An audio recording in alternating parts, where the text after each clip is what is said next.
Assalamualaikum warahmatullahi wabarakatuh. Alhamdulillahirabbil alamin. Allahumma shalli ala sayyidina Muhammad wa ala ali Muhammad.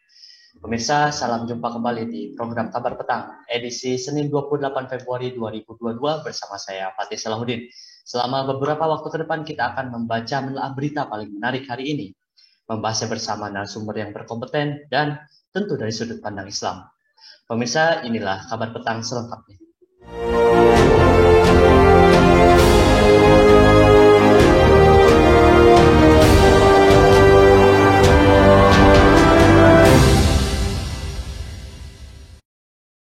Fakta Pertahanan Negara Atlantik Utara NATO atau The North Atlantic Treaty Organization tidak berbuat banyak untuk membantu Ukraina menghadapi invasi Rusia yang sudah berlangsung selama 4 hari ini. Padahal Ukraina telah bersikap dengan menyatakan keinginan bergabung NATO setelah situasi kian memanas. Presiden Ukraina Volodymyr Zelensky bahkan mengungkapkan kekecewaannya secara terang-terangan karena Ukraina seolah-olah diabaikan oleh NATO dan Amerika Serikat selama invasi berlangsung. Kami dibiarkan sendiri untuk mempertahankan negara kami, kata Zelensky dalam pidato yang direkam video dikutip dari AFP Jumat 15 Februari. Media yang berbasis di Inggris iNewspaper mengungkapkan ketegangan akan meningkat apabila NATO terseret dalam konflik tersebut. Bahkan bisa memicu perang dunia baru. Oleh karena itu, hampir seluruh kekuatan pada blok barat melakukan segala cara agar NATO tak terlibat. Pemirsa, sebenarnya bagaimana dinamika perang Rusia-Ukraina? Apakah konflik antara Ukraina dan Rusia dapat memicu awal konfrontasi global yang memicu konflik di wilayah tersebut? Apa motif dari konflik yang terjadi pada saat ini? Untuk membahasnya, kami telah terhubung dengan Bung Farid Wajdi selaku Direktur Forum on Islamic World Studies. Assalamualaikum, Bung Farid. Waalaikumsalam warahmatullahi wabarakatuh. Bung Farid, bagaimana kabarnya? Alhamdulillah. Baik, Bung. Langsung saja pada pertanyaan pertama diskusi kita pada hari ini.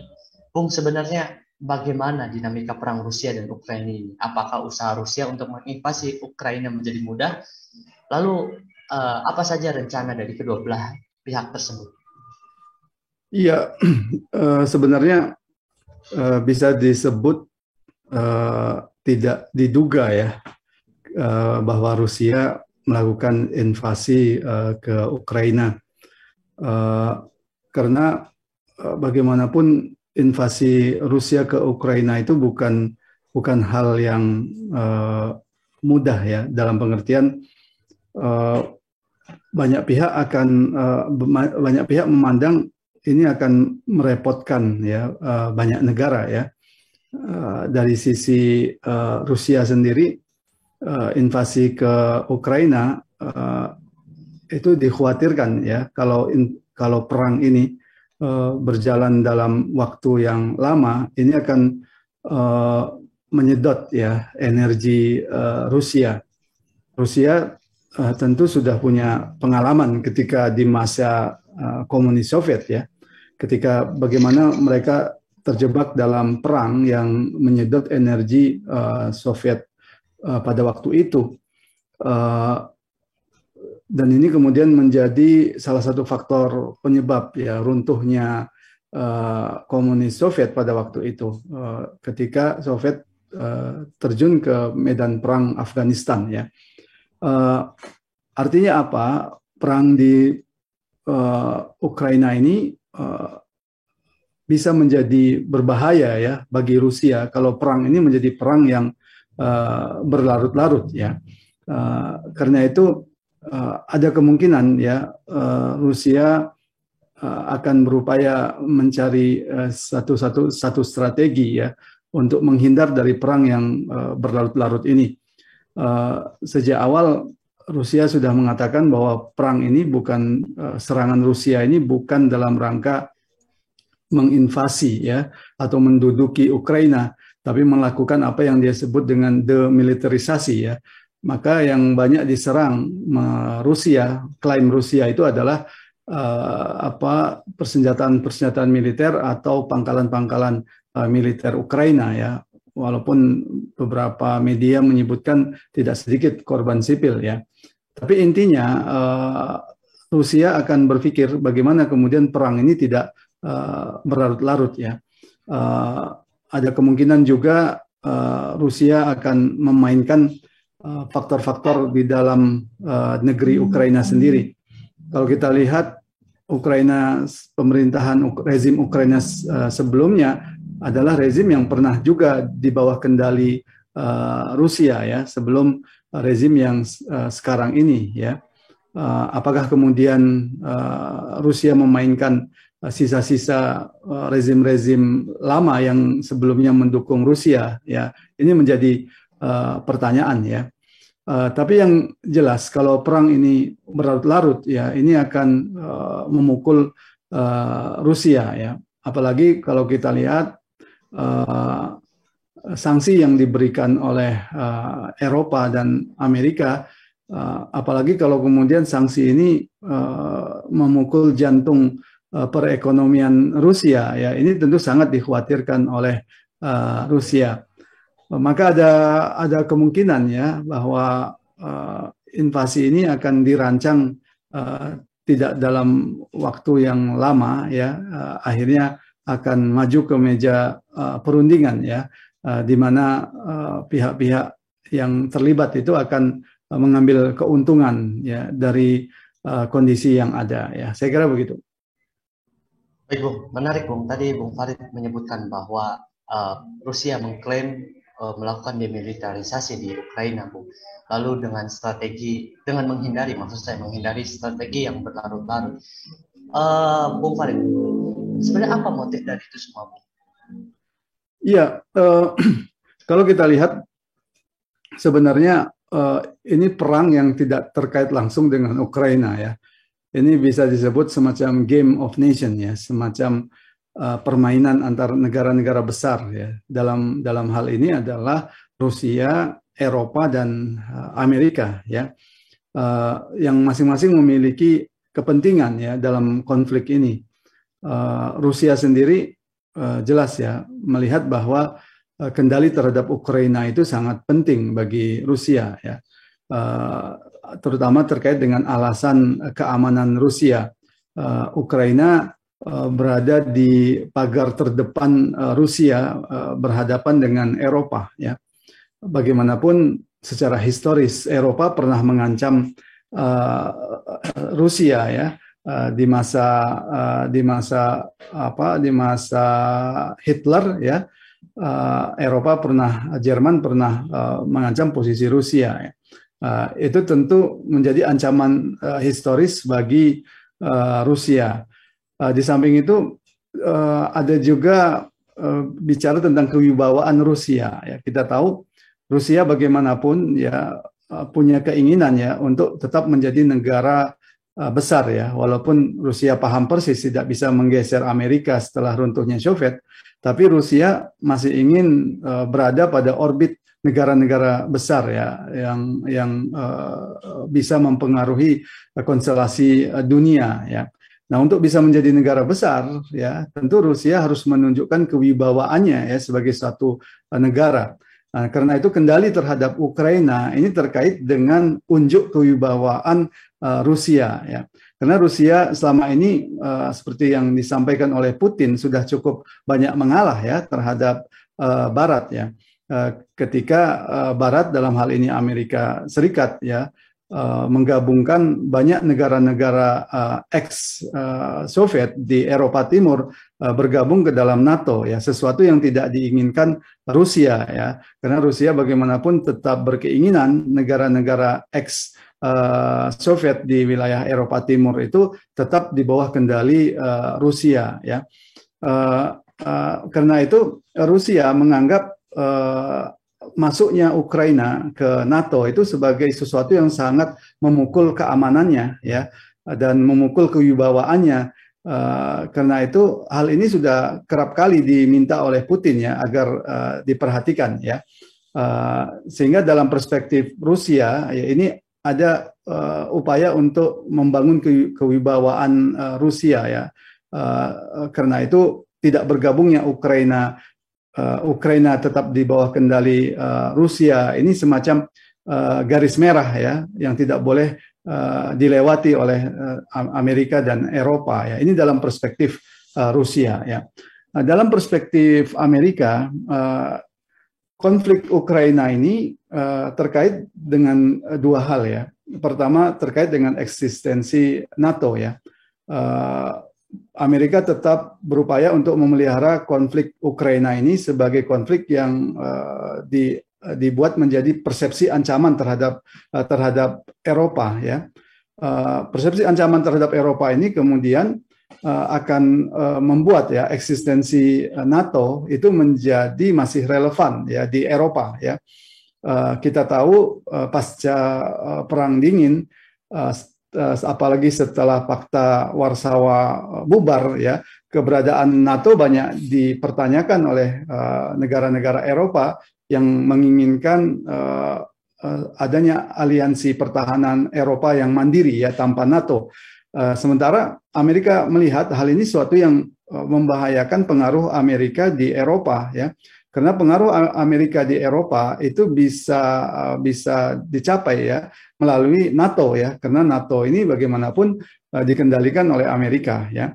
Karena itu krisis Ukraina ini tetap dipelihara oleh Amerika dalam menjaga persepsi ancaman Rusia yang membuat kemudian Eropa dan negara-negara lain yang bergabung dalam NATO itu masih melihat pentingnya peran NATO di Eropa ya.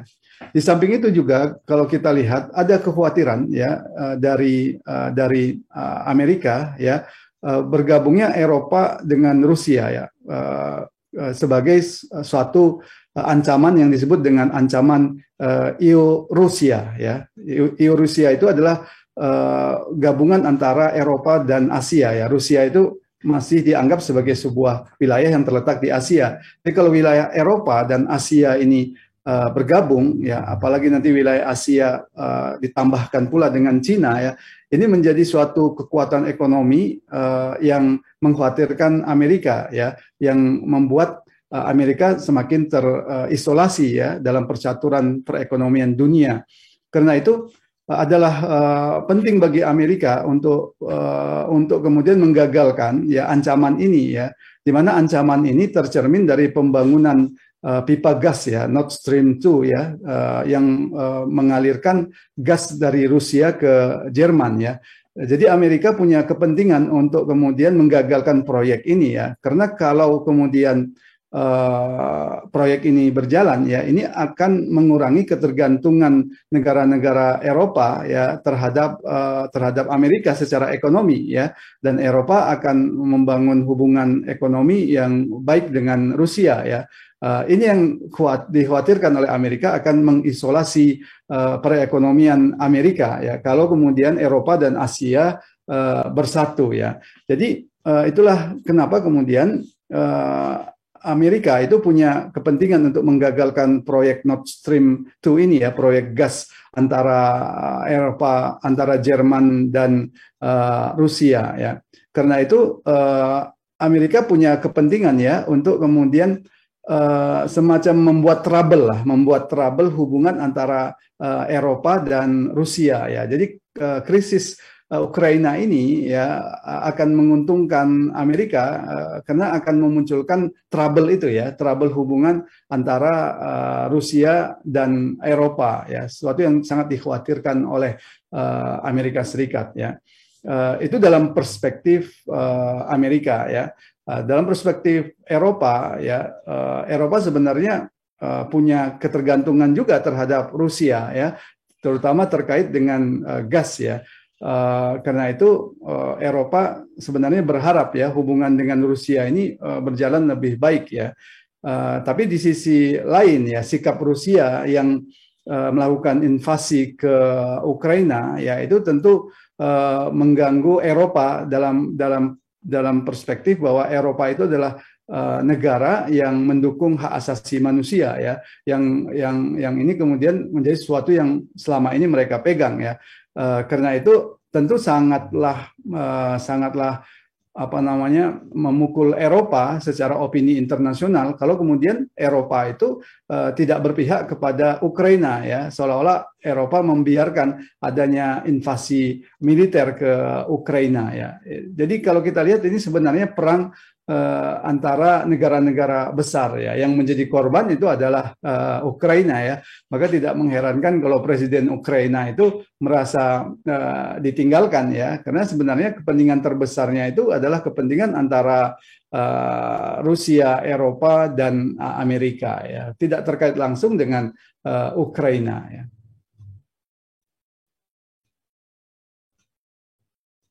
Baik, Bung, kalau kita arahkan di dunia ini juga ada posisi umat Islam, Bung. Nah, sebenarnya apa kontribusi dunia Muslim saat ini untuk menghentikan badai krisis di Ukraina, Bung? Apa sikap yang harus diambil dunia Muslim dan krisis berdimensi internasional saat ini, Bung? Ya, kekuatan untuk mempengaruhi konstelasi politik internasional ya itu sangat tergantung kepada adakah ya negara yang mewakili ya merepresentasikan negeri-negeri Islam pada saat sekarang ini ya, yang itu kemudian suatu negara yang mandiri ya, yang dia memiliki kebijakan politik luar negeri tersendiri yang tidak dikendalikan oleh negara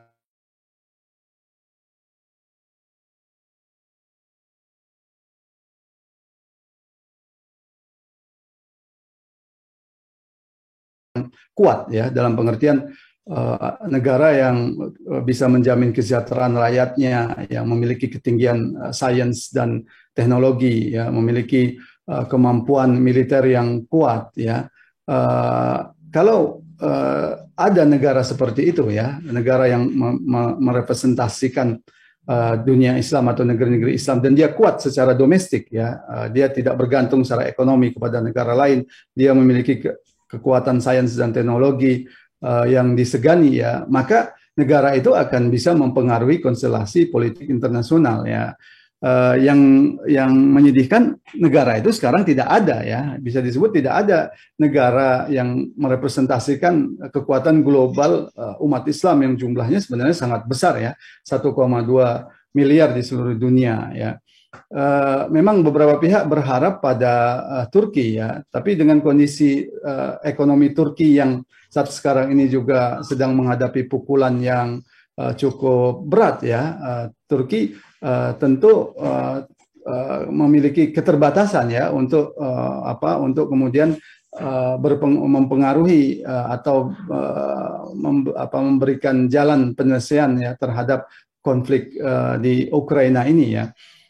Sementara negara-negara yang bergabung dalam OKI ya, terutama negara-negara Timur Tengah misalkan, tampaknya tidak begitu peduli ya terhadap konflik Ukraina ini, meskipun di Ukraina itu ada ditambah dengan semenanjung Crimea ya, daerah yang Muslim banyak di sana yang sekarang dicaplok oleh Rusia, itu lebih kurang ada 2 juta kaum Muslimin di sana ya. Tapi penguasa-penguasa negeri-negeri Islam yang ada di OKI tampaknya tidak begitu peduli ya. Jangankan terhadap nasib kaum muslimin di Ukraina ya, nasib kaum muslimin yang ada di depan mata mereka saja di Palestina, di Suriah, mereka kemudian tidak peduli ya. Kalau mereka tidak peduli, bagaimana mungkin mereka bisa mempengaruhi konstelasi politik internasional ya. Jadi ini sesungguhnya merupakan kelemahan dari umat Islam ya. Adapun beberapa pihak yang mengatakan Indonesia bisa memberikan solusi ya, membantu untuk memberikan solusi, ini juga dipertanyakan ya, mengingat ya kondisi internal Indonesia juga yang tidak bisa disebut sebagai negara yang bangkit ya, ada politik luar negerinya juga yang masih banyak bergantung kepada Amerika Serikat ya. Tentu kita tidak bisa berharap banyak ya pada Indonesia ya. Apalagi yang dijual oleh Indonesia itu kan biasanya isu-isu perdamaian, isu-isu moderat ya, yang kerap kali tidak laku ya dalam kondisi perang. Dalam kondisi perang kan isu-isu seperti itu tidak laku kan gitu. Nah, karena itu kalau kita lihat ya, umat Islam ya, kita harus jujur tidak bisa berbuat banyak ya, karena tidak ada negara yang bisa mewakili merepresentasikan umat Islam ya. Disitulah sebenarnya relevansinya kenapa umat Islam ini harus memiliki negara ya, yang negara global yang kuat ya, yang pada bulan Rajab ya 101 tahun yang lalu itu diruntuhkan oleh Kamal Atatürk ya, yang diruntuhkan oleh Inggris yang bekerja sama dengan Kamal Atatürk ya. Jadi praktis sejak ketiadaan ya negara khilafah ini, umat Islam tidak memiliki lagi pengaruh ya yang kuat ya dalam konstelasi politik internasional ya. Kalau ketika umat Islam memiliki negara khilafah ya yang di saat puncak kejayaannya ya, itu memiliki pengaruh yang sangat kuat dan disegani ya. Itu yang tidak ada di tengah-tengah umat Islam. Jadi nyaris umat Islam yang minoritas ya, seperti di Ukraina, di India ya, di Eropa ya, itu nyaris tidak ada yang melindungi mereka ya. Begitu Bung Fatih. Baik, terima kasih Bung Farid atas waktunya telah hadir di program Kabar Petang pada hari ini. Pemirsa Kabar Petang, semoga Anda mendapatkan manfaat dari acara ini. Sampai bertemu lagi di jam dan channel yang sama setiap hari. Jangan lupa untuk subscribe, like, dan share komen ini. Akhirnya saya, Fatih Salahuddin bersama kru yang bertugas mohon undur diri. Wassalamualaikum warahmatullahi wabarakatuh. Waalaikumsalam.